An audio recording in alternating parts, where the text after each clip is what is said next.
បងខំជាងគេដែលធ្វើឲ្យបាត់បង់អូន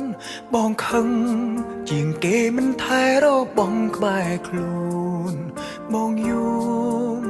ជាងគេនៅពេលបងនឹកស្ងួនឈឺផ្ទួនចង់ជួបអូនលែងបានអូនល្អ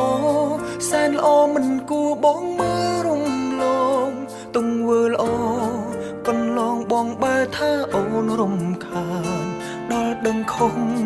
កំហុងដល់ពេលស្រោចស្រង់លែងបានក៏យ៉ានចាក់ចេញមិនត្រ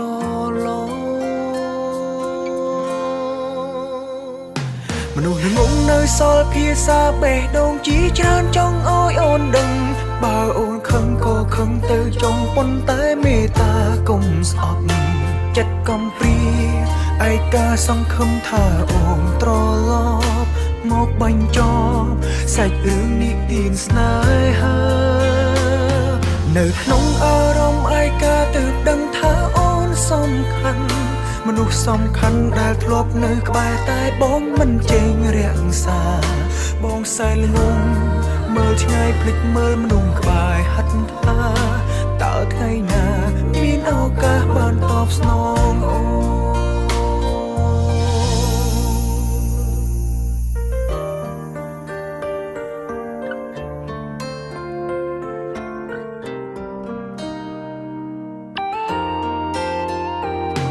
បងខំ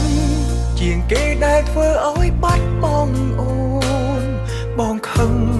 ជាងគេមិនថែរកបងក្បែរខ្លួនបងយំជាងគេនៅពេលបងនឹកស្ងួនឈឺផ្ទួនចង់ជួបអូនលែងបានអូនល្អសែនល្អមិនគួរបងមើលរំលងទង្វើល្អកន្លងបងបើថាអូនរំខានដល់ដឹងខំកំហុងដល់ពេលស្រោចស្រង់លែងបាន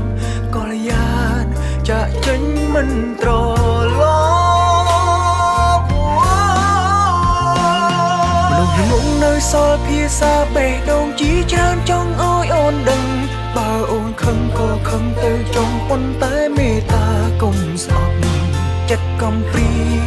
ឯកាសង្ឃឹមថាអូនត្រឡប់មកបញ្ចប់សាច់រឿងនិទានស្នេហា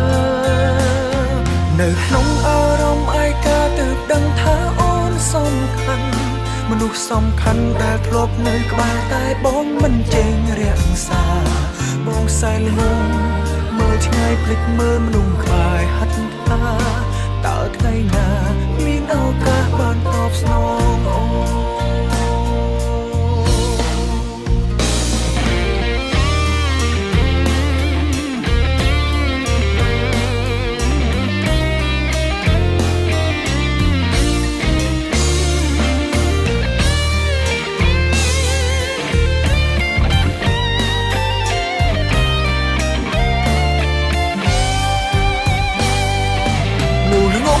សល់ភាសាបេះដូងជីច្រើនចង់ឲ្យអូនដឹងបើអូនខឹងក៏ខឹងទៅចង់ប៉ុន្តែមេត្តាកុំស្អប់ចិត្តកំព្រាឯកាសង្ឃឹមថាអូនត្រឡប់មកបញ្ចប់សាច់រឿងនិទានស្នេហានៅក្នុងអារម្មណ៍ឯកាទើបដឹងថាអូនសំខាន់មនុស្សសំខាន់ដែលធ្លាប់នៅក្បែរតែបងមិនចេញរាំងបងសែនងងមើលឆ្ងាយភ្លេចមើលមនុស្សក្បែរហិតថាតើថ្ងៃណាមានឱកាសបានតបស្នងអូនបងសែនងងមើលឆ្ងាយភ្លេចមើលមនុស្សក្បែរហិតថាតើថ្ងៃណាមានឱកាសបានតបស្នង